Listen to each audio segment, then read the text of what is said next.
What if I told you there's a way to buy your way into the federal government? Well, there is. There's CIPR companies, and if you've never heard of CIPR, it stands for Small Business Innovation Research. It's a whole program that the Department of Defense offers. Every dollar of research and development funding that gets appropriated has a percentage of it that goes towards a Small Business Innovation Research program. That funding is used exclusively for small businesses. Now, the CIPR program has 3 phases. Phase 1 is normally a feasibility stage. A company wins, it's a small dollar contract, normally ranging from as low as $50K all the way up to $250,000. And those contracts are used to find a product market fit, go find a government customer, explore the feasibility of a product or service. Then you have CIPR Phase 2s. CIPR Phase 2s are generally used to do prototyping. Prototyping is a fabulous way to further demonstrate product market fit and a core capability.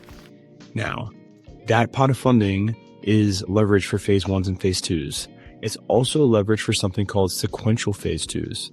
Now, each service has their own methodology they use for Sequential Phase 2s. You might have heard of TACFIs and STRATFIs through AcqX.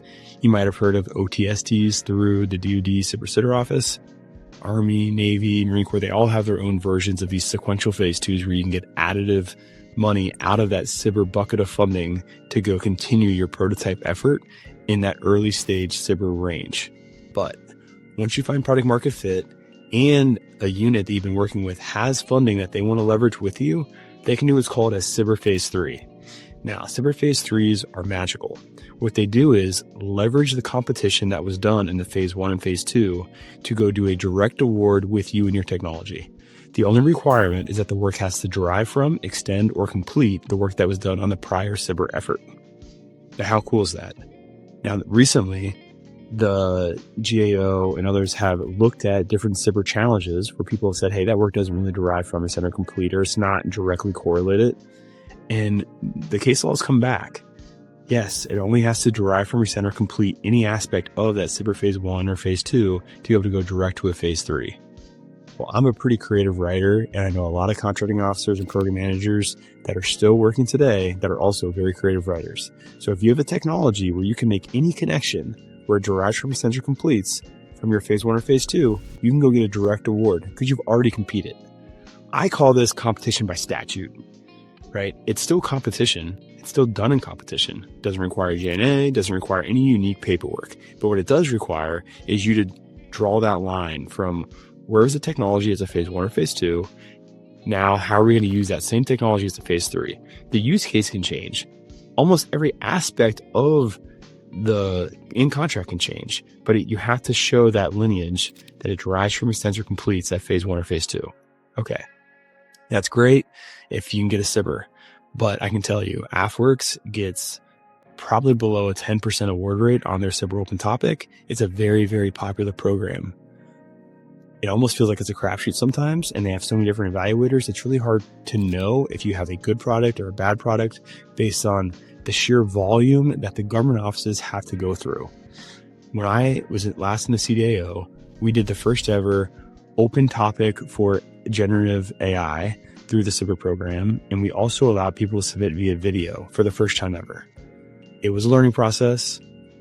I did that solicitation and made the selections in December, and then all of a sudden the DRP came out. I ended up leaving government. That whole project transitioned to one of my old offices in the digital transformation office, and the awards are actually happening as we speak for that program. But even for me, going through those evaluations, it was overwhelming. We ended up with almost 500 companies to evaluate. That is a massive number of companies. And the team that I had was 5 people to go through it all. Each video was 5 minutes long. We had a whole evaluation criteria that we walked through. It was challenging to get through, and it was very, very time consuming. But we did it, and we got through the evaluations. We ended up with 125 awards that we're doing across the board. Some of those are Phase 2s, some of those are Phase 1s. But the point is, you can do it, but it's overwhelming. We had a small number of proposals or offers compared to what AcqX would get on their open topic.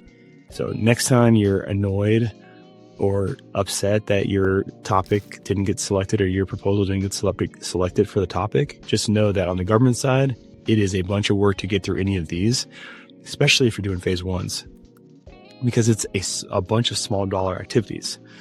All that being said, if you are one of the lucky ones that successfully got a phase 1 or phase 2, you're able to now leverage that to go get a phase 3. You have an open license to sell your technology to the government, which is really powerful. So what if you're done working with the government and you're tired? You can actually sell your technology to another company that's just starting out. And that company can then leverage your technology, your SBIR, to go get direct award themselves.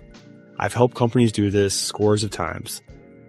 New company enters the market. They want to move quickly. A unit has expressed interest in working with that technology or working with a part of that technology. We can marry these companies up. And if the company's willing, they can actually sell their SBIR technology to the new company. When they do that, the new company has all the same rights that the original company had with their SBIR. They can derive from extend or complete that SBIR technology for phase 3s and effectively get contracts that are direct awards or competition by statute with the new entity. This is so valuable for new companies that are coming into the fold and want to move quickly in areas like artificial intelligence, small scale nuclear, any type of energy projects. You just go through the list of stuff that are high priority in the new administration, and you're a new start when you enter that market. So don't be afraid to buy a technology from a SBIR company. It could help that company get through a tough part in their evolution, and it could be the catalyst that you need to really get started on your journey with the Department of Defense. If you love what you're hearing and you're interested in how to do more of this for your business, please follow me on LinkedIn, shoot me a message. If you can't find me on LinkedIn, shoot me a message on Instagram. My Instagram is @Vince_Pecoraro. Please like and subscribe to this channel. I have more content coming just for you, and it's going to impact your business in a massive way. Thanks for watching.